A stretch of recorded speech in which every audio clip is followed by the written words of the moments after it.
Estamos grabando la clase, entonces vamos a tomar lista.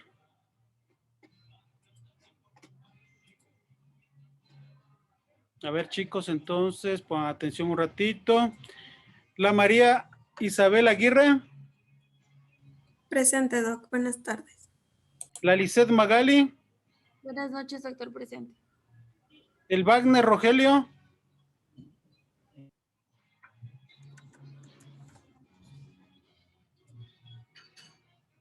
El Joseph.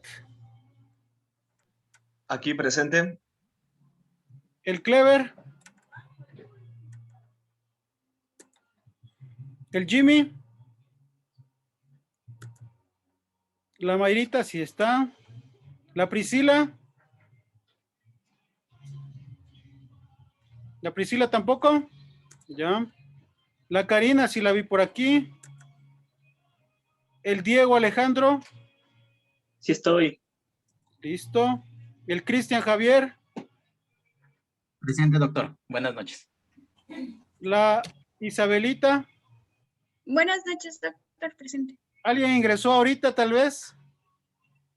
Yo, Doc. Buenas noches. Presente. Priscila Benítez. A ver, la Priscilita. ¿Alguien más? Gracias. Ya, muy bien. Ya, Mayrita, comencemos. ¿A cuál le toca hoy día las consultas, por favor?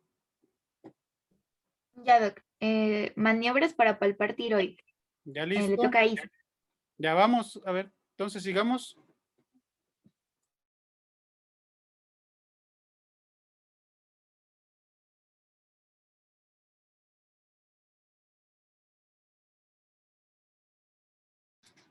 Pondrán atención, chicos, que cuando tengamos el examen, esta es pregunta de examen. Ya les voy a decir, la tercera pregunta del examen va a ser que me escriban cuál es lo que constituye propiamente el cuadro de vacunación de los 0 a los 6 meses o al año. Y la cuarta pregunta va a ser esta. Descríbame las maniobras para palpar tiroides. Deben saber tocar tiroides, chicos. Pónganle atención entonces a la Isabelita. Ya, ¿sí se observa mi pantalla? Sí, muy bien. ¿Prenderán las cámaras, chicos? Ya. Buenas noches, doctor. Buenas noches, compañeros. Bueno, el día de hoy yo les voy a hablar un poquito sobre lo que es las maniobras para palpar tiroides. Entre las dos tenemos a la maniobra de Kervin y a la de Crilley, la que les voy a hablar el día de hoy. Ya.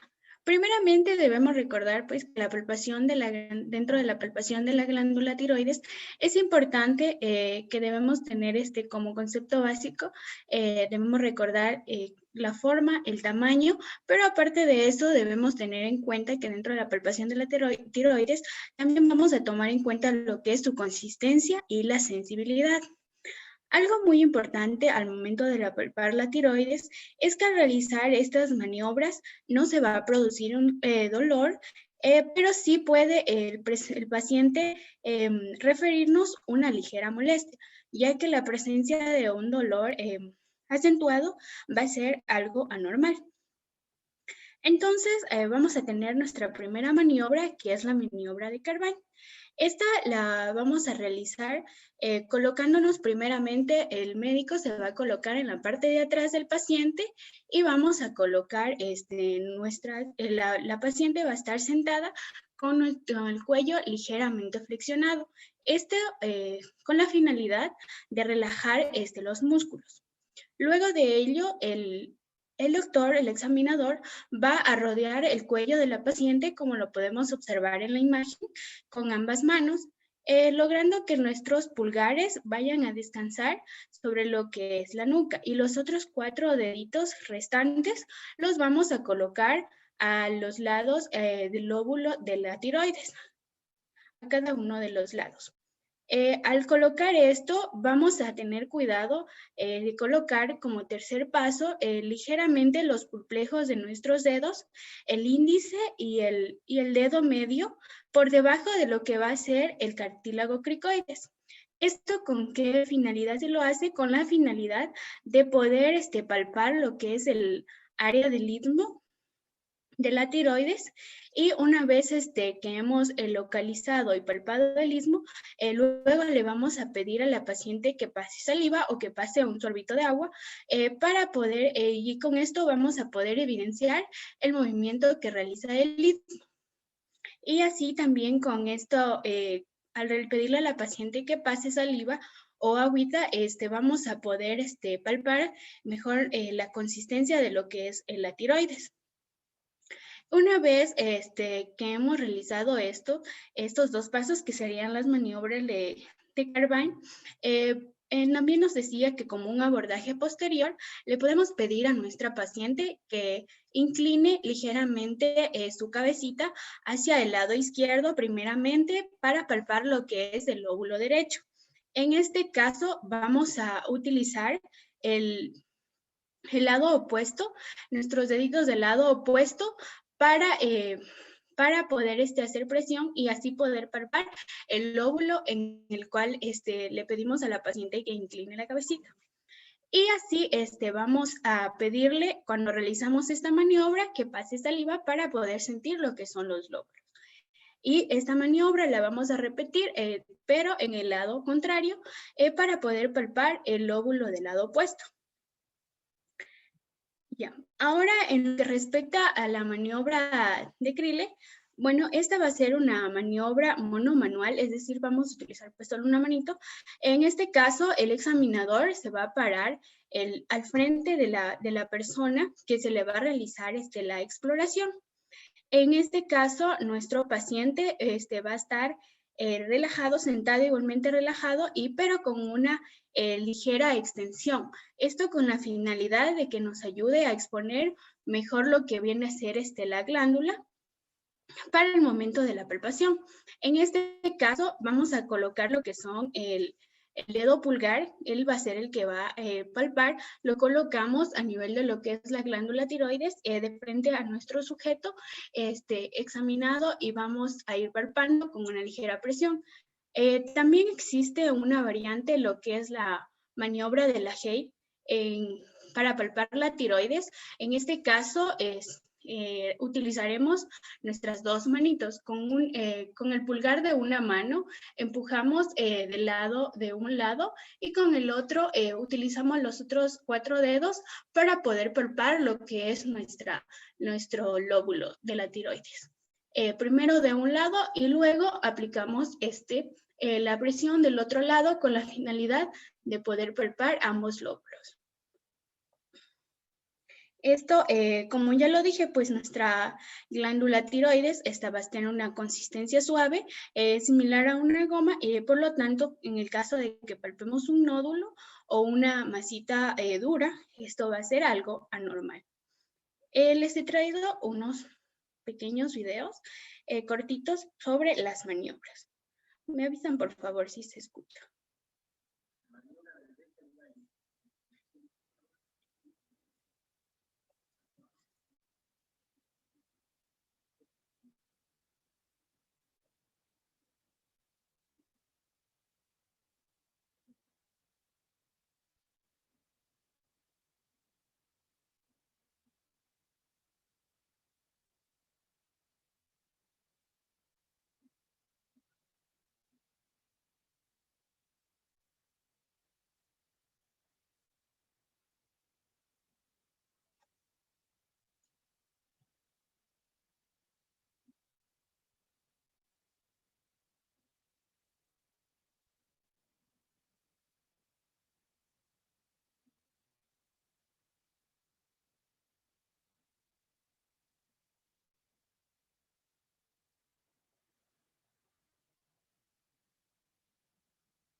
Esto sería todo en cuanto a mi consulta sobre las maniobras.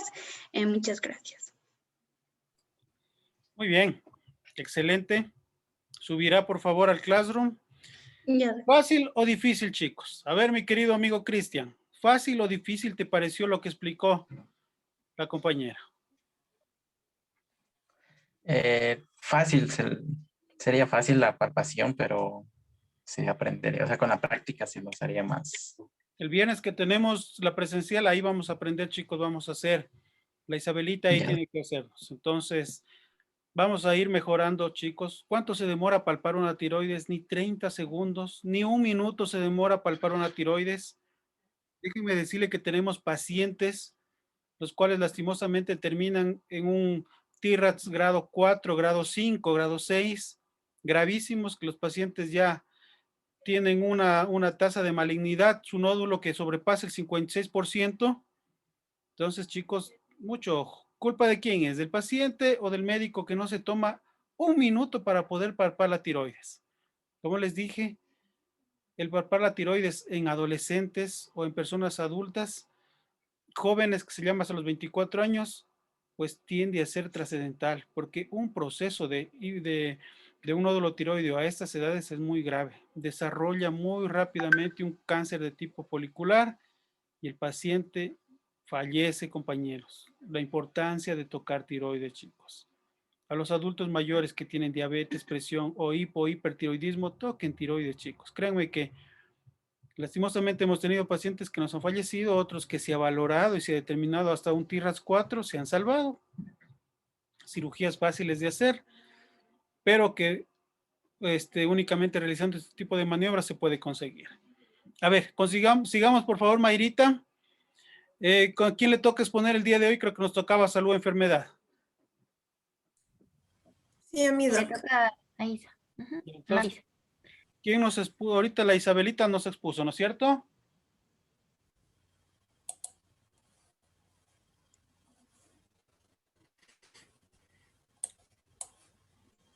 Doc, disculpe una preguntita antes de que comience mi compañera. Los chicos que tenemos guardia, ¿sí nos podemos retirar unos 15 minutitos antes de que termine la clase? Claro, chicos. ¿A qué hora se van? Es a las 8, doctor. Ya, entonces no hay problema. Démosle pronto entonces por eso les digo, chicos, yo creo que nos va a tocar conversar la hora de clase, chicos, porque justamente hoy día me dijeron que me encargue también del internado de Zamora. Entonces, yo creo que nos va a tocar cambiar el horario.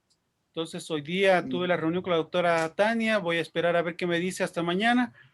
Si no, nos va a tocar cambiar, chicos, porque va a tocar dar a 2 paralelos. Así que, bueno, todavía Doctor, no. Denle, por favor, mi querida Isabelita, lo más ya, importante. doctor, Dígame. para no robar más tiempo, mi compañera Isabel y mi persona tenemos hoy día guardia. Sin embargo, yo ya tendría que salir hasta ahora porque o si no, no llego a tiempo a marcar. Ya listo, mijo, no te preocupes. Entonces me preguntaba si ya, ya, me retiro, doctor. Buenas noches, compañeros. Chao, chao. No, compañero.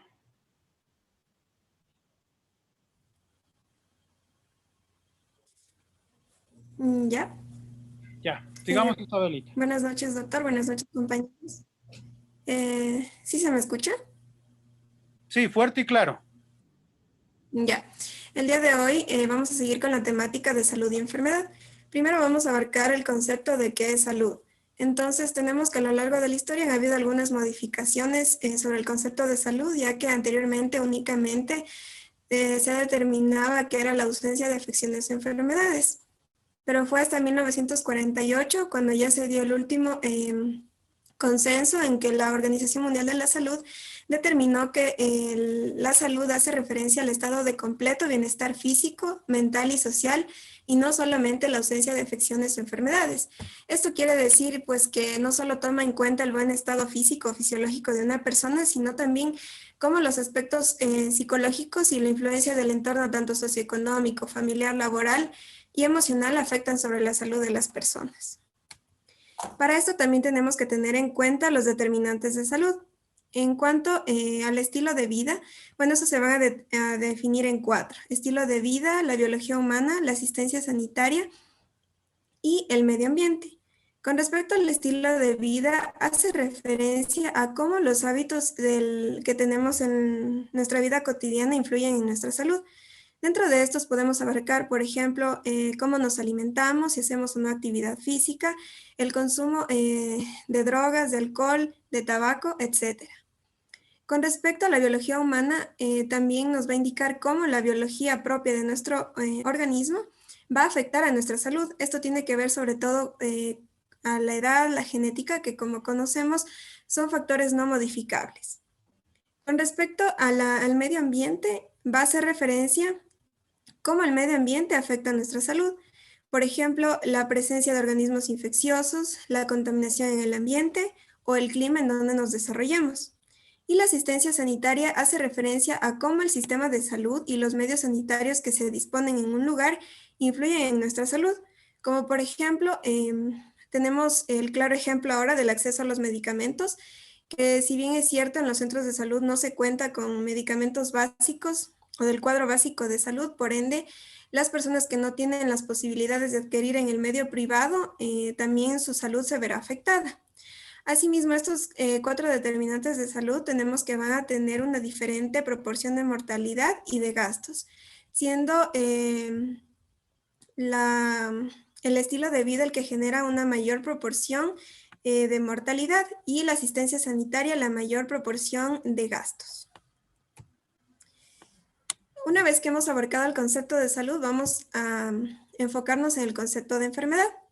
La enfermedad, la Organización Mundial de la Salud la ha definido también como una alteración o una desviación del estado fisiológico en una o varias partes del cuerpo.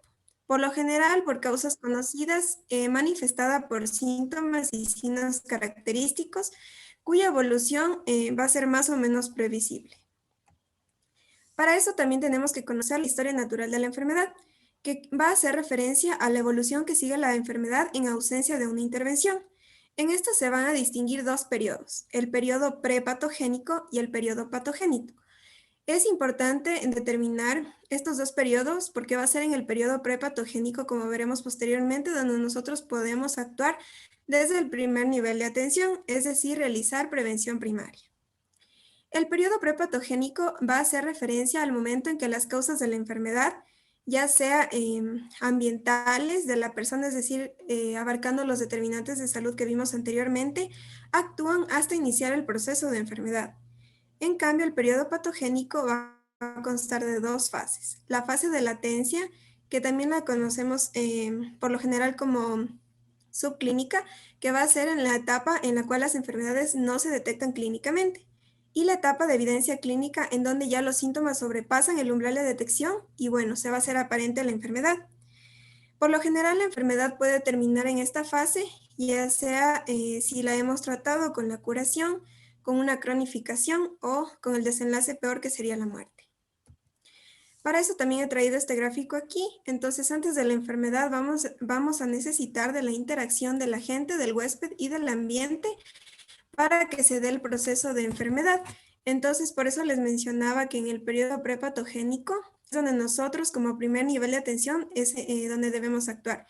Es decir, antes de que aparezca la enfermedad, actuar en hábitos de vida saludable, la promoción de la actividad física, ¿sí? Y protección específica, por ejemplo, prevención de las enfermedades de transmisión sexual, sobre todo en edad adolescente. Entonces, aquí va a ser donde nosotros podemos actuar. Y el periodo patogénico ya deberíamos hacer prevención secundaria, que sería tratar a los enfermos crónicos para evitar las secuelas que pueda causar, por ejemplo, una diabetes descompensada, una hipertensión descompensada. Y la prevención terciaria ya sería enfocada sobre todo en la rehabilitación.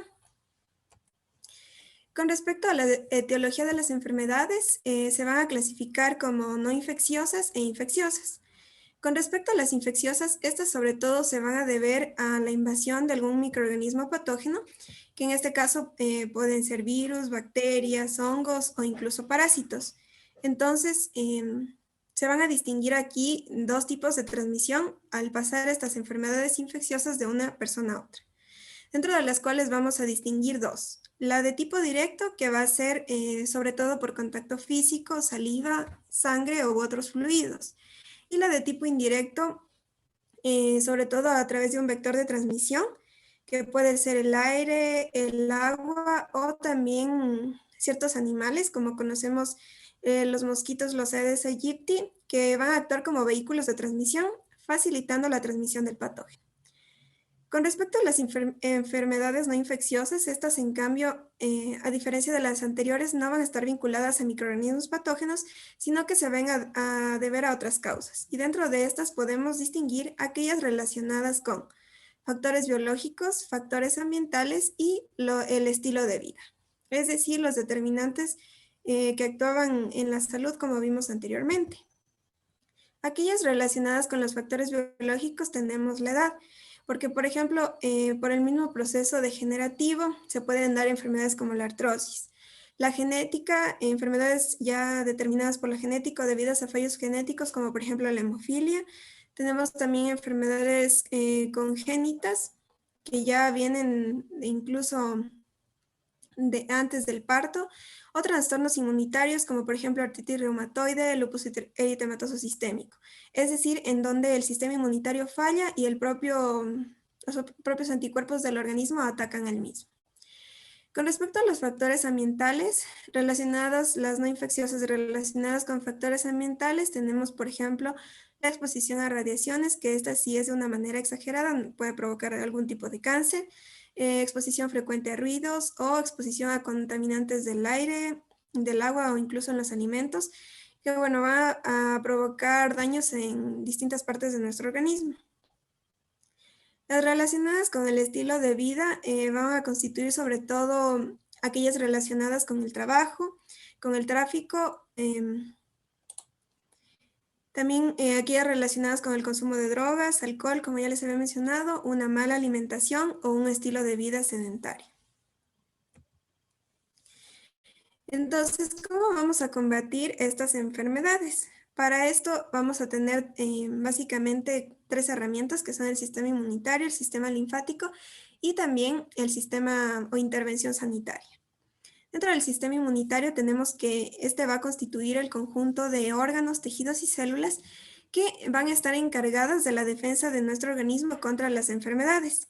Esta se va a llevar a cabo en distintos lugares y etapas, que vamos a diferenciar 3.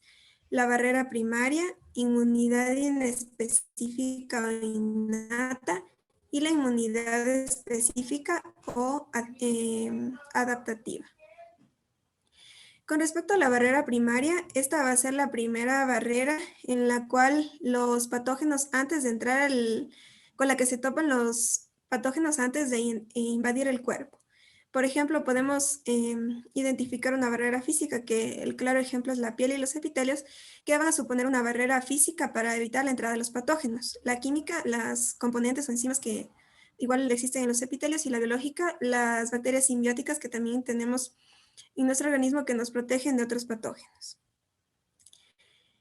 Con respecto a la inmunidad específica o la inmunidad innata, tenemos que esta se va a activar cuando los patógenos ya superan las barreras primarias y van a pasar a los tejidos o a la sangre. Entonces aquí actúa este mecanismo de defensa que va a ser inespecífico. ¿Qué quiere decir que sea inespecífico? Es decir, que la misma respuesta se va a dar independientemente del patógeno que haya entrado. Entonces, por ejemplo, aquí vamos a tener algunos mecanismos, como por ejemplo la fiebre, la inflamación, la activación del sistema del complemento o algunos glóbulos blancos inespecíficos. El más claro ejemplo que son los macrófagos, que van a actuar reconociendo el patógeno y fagocitando las células extrañas. Y las células asesinas o natural killer, estas van a estar especializadas en detectar y destruir las células cancerosas o las células que hayan sido infectadas por algún tipo de virus. Con respecto a la inmunidad específica, también denominada adaptativa, esta se va a activar cuando la inmunidad inespecífica no es suficiente para combatir al microorganismo patógeno. Entonces, esta se va a basar en la acción de otro tipo de glóbulos blancos que van a ser los linfocitos, tanto de tipo T como de tipo B. Los de tipo T van a ser específicos y van a reconocer y eliminar directamente el patógeno. Y los linfocitos B, en cambio, van a producir y liberar una gran cantidad de anticuerpos en contra del microorganismo patógeno concreto, es decir, van a ser específicos y puede ser que estos anticuerpos se encargan de destruirlo directamente o también que sirven como de señal para atraer a otros glóbulos blancos y eliminarlos. Asimismo, dentro de la inmunidad específica vamos a tener también la memoria inmunológica, ya que va a haber linfocitos T y B de memoria. Con respecto al sistema linfático, bueno, este va a ser el conjunto de tejidos y órganos encargados de producir, de madurar y de hacer circular sobre todo los glóbulos blancos por todo el cuerpo. Sin embargo, estos también se dice que tienen una doble función, ya que además de que participan en la circulación sanguínea, también participan o ayudan a la inmunidad del organismo. Entonces aquí se van a distinguir dos tipos: los órganos linfoides primarios y los órganos linfoides secundarios. Dentro de los órganos linfoides primarios vamos a tener que se encuentran aquí la médula ósea y el timo, los mismos que van a estar encargados de la producción y la maduración de las células que producen, como por ejemplo los glóbulos blancos. Y en cambio los órganos linfoides secundarios van a hacer referencia a los ganglios linfáticos, el vaso y los tejidos linfoides asociados a mucosas, que a diferencia de los anteriores, estos van a estar encargados de realizar el reconocimiento a los estímulos y ofrecer una respuesta. Finalmente tenemos la intervención sanitaria, que hace referencia al sistema cómo el sistema de salud proporciona acciones en contra de las enfermedades, entre las cuales podemos distinguir la prevención, que como las había mencionado anteriormente, se divide en prevención primaria, secundaria y terciaria. La primaria es donde nosotros como primer nivel es donde más debemos actuar. Entonces, la prevención se va a referir al conjunto de acciones de información y educación que van a tratar de generar hábitos que eviten la contracción de enfermedades. Dentro de estos tenemos la prevención primaria, la cual va a actuar sobre las causas o los determinantes de la enfermedad antes de que ésta aparezca, y vamos a evitar que la enfermedad aparezca. La prevención secundaria ya va a ser busca detectar la enfermedad antes de que ésta sea evidentemente clínica, para que si la tratamos en esta fase se pueda alcanzar un mejor pronóstico para el paciente. Y la prevención terciaria ya va a ser, en cambio, intentar en la medida de lo posible mejorar el pronóstico que tenga la persona, sobre todo con un tratamiento correcto para disminuir las complicaciones y las secuelas que pueden afectar al estilo de vida de la persona.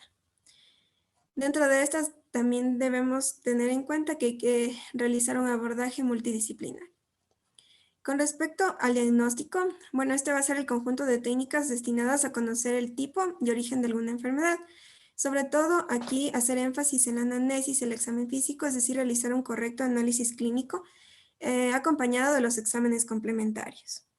Los fármacos van a ser medicamentos más o menos específicos diseñados para tratar las enfermedades, y aquí vamos a poder distinguir antiinflamatorios, antipiréticos, antibióticos, entre otros.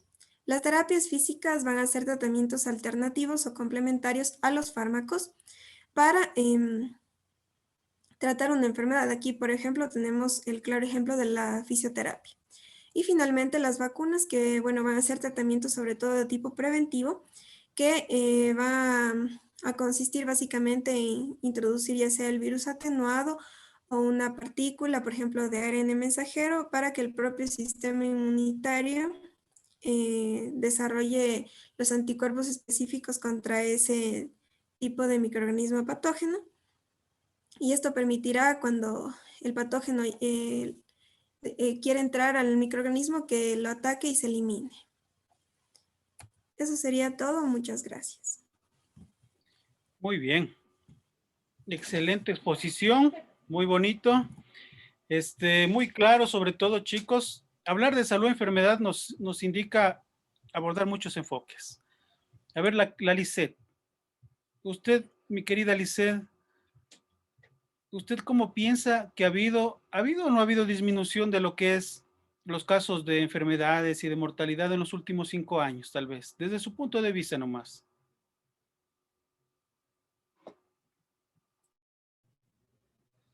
Buenas noches, compañeros y doctor. Bueno, como lo comentábamos el día de ayer, justamente en la clase, habíamos justamente topado este tema de que para poder lograr algunas de las estrategias que se plantean para el Ministerio de Salud Pública, todavía nos falta trabajar muchísimo y eso se ve reflejado, como todos quizás lo podemos ver en las consultas diarias que tenemos en los respectivos centros de salud, y quizás a mi punto de vista no se ha disminuido gran parte de las patologías, generalmente crónicas principalmente, y creo que es una de las situaciones que debemos considerar para, como justamente nos lo comentaba nuestra compañera María Isabel, poder actuar en base a la prevención en la atención primaria, que es lo que debemos reforzar nosotros como futuros médicos rurales generales, que es para lo que nos estamos preparando ahora. Muy bien. No nos olvidemos, chicos, que hace 5 años atrás, más del 90% de los productos que hay en los centros comerciales no existían. Ni tanto. Yo creo que unos 5 años sería mucho. Dense cuenta ustedes que la gran mayoría de productos que tienen, sal, azúcar, grasa. ¿Qué dijo la compañera el día de ayer en su exposición de las metas del nuevo milenio? Disminuir la presencia o la epidemia, o lo que es el brote epidemiológico de enfermedades crónicas, ¿no es cierto? ¿Ustedes creen que con eso vamos a bajar algún día? No vamos a bajar, chicos, porque cada día se bombardea más y más el consumo de estos productos. Va a llegar un momento en el cual nos van a poner estos 3 productos, sal, azúcar y grasas, absolutamente en todo, pero tal vez no le pongan que le ponen cloruro de sodio, sino ya le ponen con otro nombre. Le quitan un radical y le ponen con otro nombre, pero el efecto tiende a ser el mismo. Lo mismo con lo que es la sacarosa, en vez de poner sacarosa, ya le ponen fructosa, pero el efecto al final es el mismo, chicos. Entonces tenemos que valorar todo esto, porque esto lo que dijo la compañera, y lo dijo 2 veces que me encantó, que tenemos que trabajar en atención primaria, chicos, en el primer nivel de atención, que ustedes son ustedes son los expertos en promoción y en prevención de la salud. Ustedes cuando les digan, hay una charla que tienen que ir a dar en el municipio, ¿quién tiene que ir? El médico general de la unidad de salud. Ustedes tienen que dominar absolutamente todo esto. Hay una charla en el colegio, tienen que ir ustedes. Hay una campaña de vacunación, tienen que ir ustedes. Hay un control de CNH, igual tienen que ir ustedes. Doctor, hay una emergencia, tienen que acudir ustedes, chicos. Por eso todo lo que nosotros abordamos aquí, yo les pregunto, que a veces ustedes han de decir, doctor, ¿para qué preguntes cosas? Créanme que les va a servir después. Y cuando ustedes estén frente a un paciente, acierto, ¿a quién le tocaba turno para que se retire nomás? Tiene el permiso, no hay ningún problema. Y cuando, como les digo otra vez, y cuando tengan ustedes la responsabilidad, chicos, de estar en su población, pues se van a acordar de esto, porque estar solitos ahí después, ¿qué hago ahora? Entonces tienen que ustedes ir realizando actividades. Por eso vamos también a ver al final, no sé si ustedes vieron los temas que vamos a ver al final, van enfocados en lo que son las enfermedades más prevalentes en nuestra población que está padeciendo. A ver, mi querida Mayrita.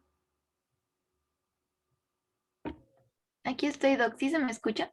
Sí, a ver, otra consulta, por favor, Mayrita. A ver, déjeme ver. Valores de glucosa a cargo de Diego.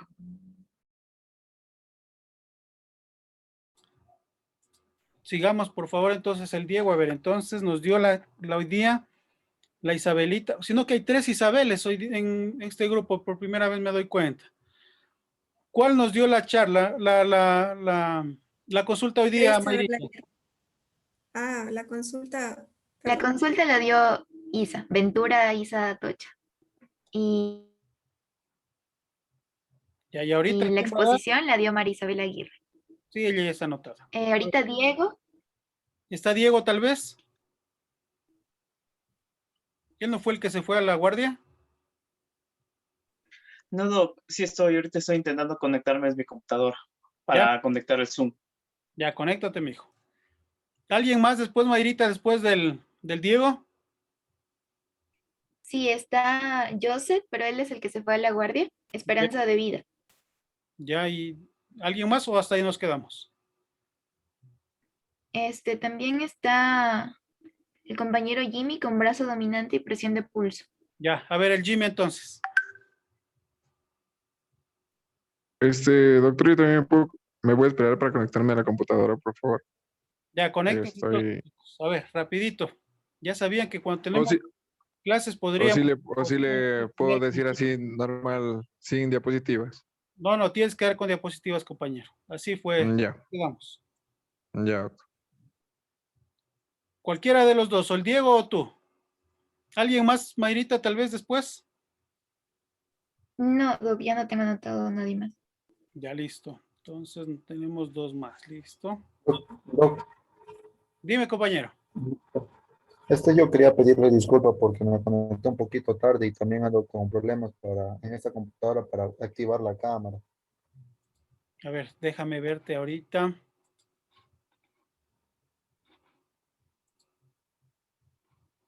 Déjame ver, a ver. Entonces, el Wagner, te puse falta, te voy a poner que sí acudiste. El Jimmy también sí vino, entonces te falta, pongámosle que sí vino. El Clever no vino, ¿no es cierto? No, doctor, está con problemas con internet y no puede conectarse. Bueno, para la próxima vez tiene que llevar vuelta el café porque el Diego creo que tenía que llevar los panes el viernes. Listo, chicos. A ver, entonces, a ver, cualquiera de los dos, conéctense. Muy bonitas las exposiciones, chicas, les felicito. Subirán las diapositivas, por favor. Chicos, pondránse a revisar las diapositivas que los compañeros suben, pueden descargarlas, pueden revisarlas, porque al final, chicos, los exámenes yo les tomo basados en las diapositivas para que no digan el doctor subió un montón de documentos y de ahí qué nos irá a tomar. Yo les tomo de las diapositivas, de lo que más abordamos aquí, chicos. Yo no les tomo que la fisiopatología, que el octeto ominoso, que lo que es la cetoacidosis diabética, que aquí, que lo que son un montón de cosas. No me gusta eso. A mí me gusta ser muy práctico, chicos. Doc, una pregunta. Nosotros Dígame. que expusimos con Ventura, digamos que era el mismo tema, el primer tema, subimos en junto los dos temas o cada una por separado lo que expuso. Cada una por separado, mija. Cada una por separado. Así sea la misma presentación. Ya, Doc. A ver, mi querido, ¿dónde? Aprovecha también para quedar. Perdón, no le escuché nada, Mayrita. Ay, perdón, Doc, es mi internet, me salió que está inestable. Le mencionaba de que qué hora se le facilita a usted para quedar para la clase. Voy a conversar con la doctora. Para mí está bien esta hora, chicos, pero voy a conversar con la doctora Tania porque yo dije que voy a encargar de ese otro paralelo que les digo. Y pues vamos a ver cómo cuadramos bonito. Pero yo sí quisiera que todos estén la una hora máximo de clase, chicos, para poder, porque hay cosas que yo sí les voy a tomar en el examen de las que hablamos aquí. Entonces, al que se va, por ejemplo, de guardia, pues después va a tener problemas con algo que le pueda yo preguntar por ahí. Doctor, Listo, disculpe sería una más o menos como que consulta. tipo 7, dependiendo de lo que diga la doctora Tania. Diga, Lizeth. Disculpe, Doc, las clases que usted las está grabando, ¿que las sube en alguna plataforma? Digo, para cuando nos toque turno poder revisar la clase que se dio en ese día. Claro, las subo yo normalmente, tengo un canal de YouTube, entonces les podría dar la dirección para que las puedan ver. Ah, ya, Doc. Muchas gracias. Sí, no hay problema. Los chicos creo que no han preparado la consulta. 19:47. Después de... No, sí, doc. Ya, sigue tú. Solo me va a ayudar Mayrita proyectando, sino que estoy enviándole las diapositivas. Ya listo, compañero. Muchas gracias, doc.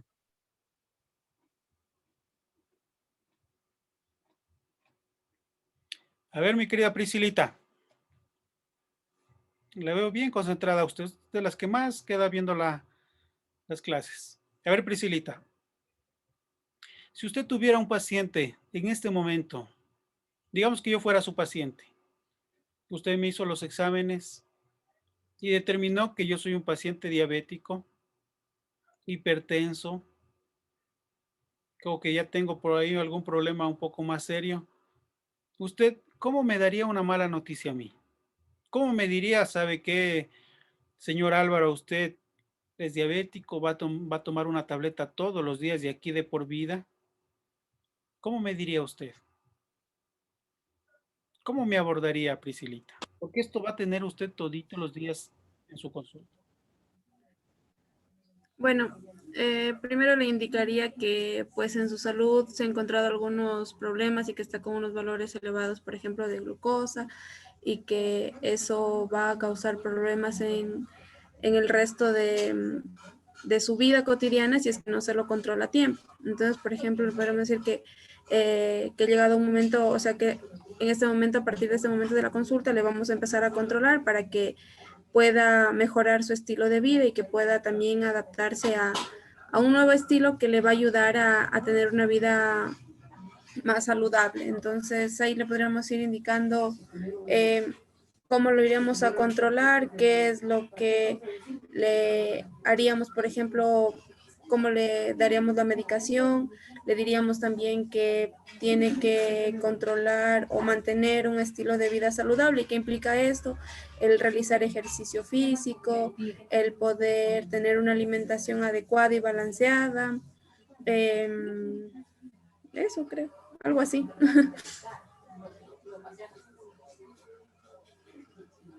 Por ejemplo, si usted me dijera sí, pues yo le dijera, doctora, sabe que no voy a tomar, ya que Diosito me lleve nomás. ¿Usted ha escuchado hablar, hija, del protocolo de Bookman para poder dar malas noticias?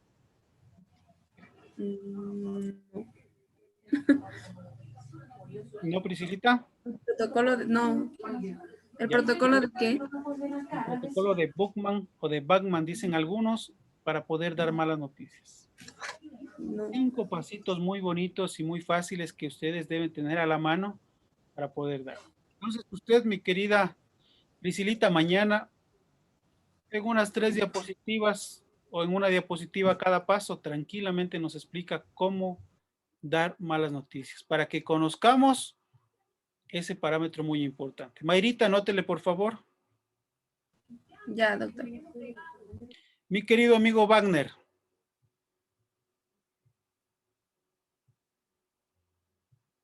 ¿Dónde está el Wagner? Sí, doctor. A ver, mi querido amigo Wagner. Presente. Digamos que tú atendiste un parto. ¿Me escuchan? Sí, sí. Digamos que tú atendiste un parto, compañero. O bueno, tú ya hiciste, por ejemplo, la semana 12, la semana 13, hiciste translucencia nucal y pudiste determinar con los resultados de que el hijo de la persona, tanto de la mujer como de la dualidad, va a tener un proceso de discapacidad. ¿Tú cómo le das una mala noticia a un padre o una madre que esperan a su hijo y que va a tener una discapacidad? O que ya nació y tú valoraste que tiene una discapacidad. ¿Cómo tú darías una mala noticia, compañero?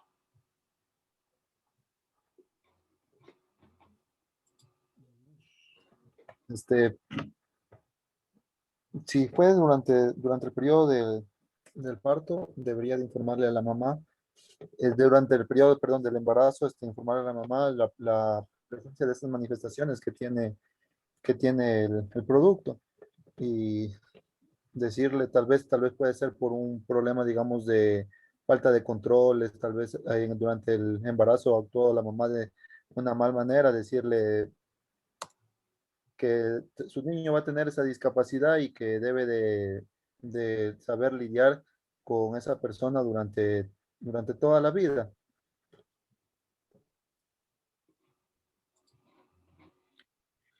Mañana, compañero, vas a consultar en la revista Intramedia Argentina.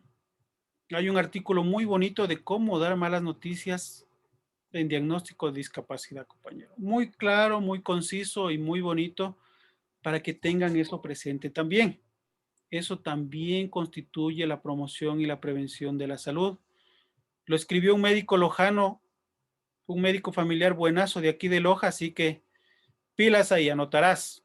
¿Cómo dar malas noticias en personas con diagnóstico de discapacidad? Un médico familiar lojano buenazo que hay aquí. En Intramed de Argentina lo encuentras. A ver. Listo. A ver, vamos. Se equivocaron de diapositiva, chicos. Bueno, chicos, Entonces mañana, chicos, entonces la consulta, porque ya se nos equivocaron. Doc, mi diapo ya tiene manita lista. Porque es cortito igual lo que yo tengo que poner. Ahí sale de Diego Alejandro, dice. A ver, Diego, sigue. Perdón, doctor, es que realmente mi internet está súper mal. Es que CNT está re mal. Disculpa la molestia. Bien, mi tema es acerca de la glucemia en ayunas. Bien, primero, ¿qué es la glucosa? La glucosa es un hidrato de carbono. Teniendo en cuenta que entra dentro de la clasificación de hidratos de carbono como un monosacárido o un azúcar simple. Las azúcares simples son aquellas que tienen la propiedad de que no se pueden hidrolizar, es decir, que no se pueden convertir en compuestos más sencillos. ¿Qué es la glicemia o la glucemia? La glucemia es la medida de la concentración de glucosa en la sangre. Existen diferentes métodos con el fin de poder calcular dicha concentración en la sangre. En este caso, mi consulta ha sido específicamente el examen de glucemia en ayunas. Bien, para poder realizar este examen de glucemia en ayunas, es importante tener algo en cuenta. Es necesario que haya un periodo de ayuno mínimo entre 8 a 12 horas. ¿Y qué es ayuno? Es no ingerir alimentos que aporten calorías o energía. Bien, dependiendo del resultado del examen, podemos tener tres distintas variantes. Podemos tener un resultado normal con un valor de glucosa de 70 a 100 miligramos por decilitro. Una prediabetes cuando tenemos valores de 101 a 125 miligramos por decilitro. Y diabetes con un valor mayor a 126 miligramos por decilitro. Ampliando mi exposición, tenemos que tener en cuenta que, como había mencionado, la glucemia en ayunas es uno de los diferentes exámenes con el fin de poder calcular la glucosa en la sangre. Entre otros, tenemos la determinación de la glucemia postprandial.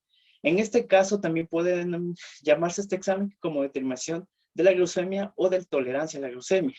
Este se realiza después de 2 horas de haber ingerido alimentos o 2 horas después de haber administrado al paciente una carga de glucosa. La literatura nos menciona que la glucosa a ingerir son 75 gramos. Después de las 2 horas, el valor normal será un valor menor a 140 miligramos por decilitro. Tenemos un valor de prediabetes cuando este está entre 140 a 200 miligramos por decilitro. Y hablamos de diabetes mellitus cuando este es mayor a 200 miligramos por decilitro. Otro examen a estudiar es el examen de la glucosa glicosilada. La glucosa glicosilada es hemoglobina que se ha unido a glúcidos. Al unirse a glúcidos le otorga una característica perjudicial que provoca la agregación de las células sanguíneas. Esta agregación va a provocar la formación de placas ateroesclerotomatosas. Perfecto. Ahora, ¿cuáles son los diferentes resultados de la hemoglobina glucosilada? Cuando tenemos un valor menor a 5.7%, hablamos que es un valor normal.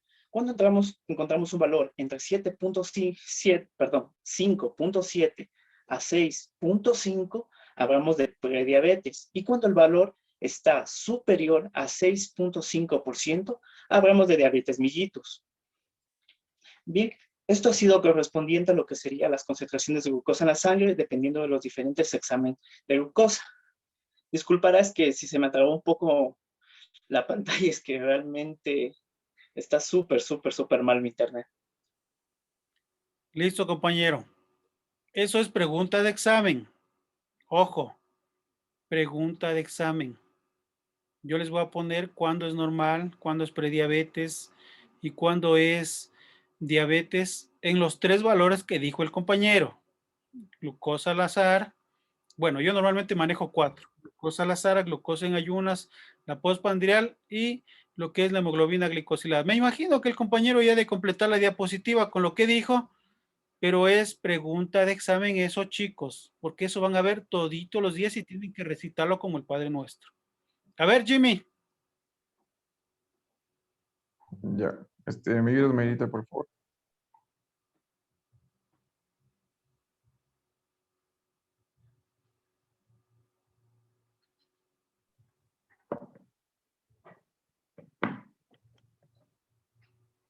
Pondrásle nombre, compañero, a tu exposición, porque después, cuando les vaya a ver yo a pasarles las notas de acuerdo a lo que les pido, no voy a encontrar nombre y ahí no sé cómo iremos a hacer. Si no, revisa la de las chicas, cómo hicieron tan bonitas sus diapositivas de sus consultas. Sigue nomás, Jim. Sí, doc, ya le pongo una carátula. Ya, mi consulta está basada en lo que sería el brazo dominante y presión de pulso, que fue una respuesta errónea a lo que yo dije, que del brazo dominante, que el brazo con el que realizamos las actividades diarias, que tenemos mejor control y todo. La pregunta fue dirigida en sí a lo que era correspondiente a la presión. En sí, brazo dominante, síguele por favor, Merita, la siguiente. En sí, brazo dominante, hace referencia, en que cada brazo, tomándolo en diferente momento, nos va a presentar una cantidad, determinada, lo que sería la presión. En sí, el brazo dominante sería en la cual nosotros vamos a ubicar una diferencia que por lo general no es mayor a 10 milímetros de mercurio entre brazo y brazo. Y el brazo dominante sería pues el que presenta sea tanto la presión sistólica mayor a 10 milímetros de mercurio o la presión diastólica que puede ser menor a 10 milímetros de mercurio. Pero esto ya sería un factor que nosotros podemos tomar como una alerta que hay una enfermedad subsecuente a este factor, como por ejemplo puede ser diabetes u otro problema de salud cardiovascular. Especialmente si la presión que entre brazo y brazo es mayor a 10 milímetros de mercurio. Entre 10 a 15 nosotros ya consideraríamos pues que hay un factor que tenemos que tener como que referencia, que hay una posible riesgo de desarrollar enfermedades vasculares, sea tanto, también puede ser la diabetes mellitus, una causa de una obstrucción de arterias de los brazos, sea una arteriopatía periférica, un declive congénito, enfermedad renal o algún defecto cardíaco. Ya, síguele por favor. Con respecto a la presión de pulso, pues la presión de pulso no es más que la diferencia entre la presión sistólica y la presión diastólica. Como bien nosotros tenemos como indicativo una presión arterial normal de 120-80 milímetros de mercurio, pero si nosotros denotamos la diferencia entre 120 a 80, que sería la diferencia entre la presión sistólica y la diastólica, nos da resultado una presión de pulso de 40, que esto vendría a ser lo normal. Pero si nosotros vemos que la presión de pulso o la diferencia entre la presión sistólica y la presión diastólica es mayor a los 40 milímetros de mercurio, ya vamos a ver como un factor anormal, que igual que a la diferencia entre presión y presión por cada brazo, también va a ser un indicativo de diferentes patologías cardiovasculares. En sí, también esto va a estar directamente relacionado con la distensibilidad de los diferentes vasos. También nos va a ayudar a estimar nosotros la elasticidad de las grandes arterias, como por ejemplo puede ser la aorta, que nos va a permitir también identificar posibles anomalías dentro de esto. Y también tenemos que tener en consideración que la edad es un factor asociado al incremento de la presión arterial. Y que por lo general nosotros vamos a evidenciar con mayor frecuencia esta presión de pulso, que puede estar anormal a lo 40, que sería correspondientemente a lo normal, entre los 50 y los 60 años. Siguiente, por favor, Marita.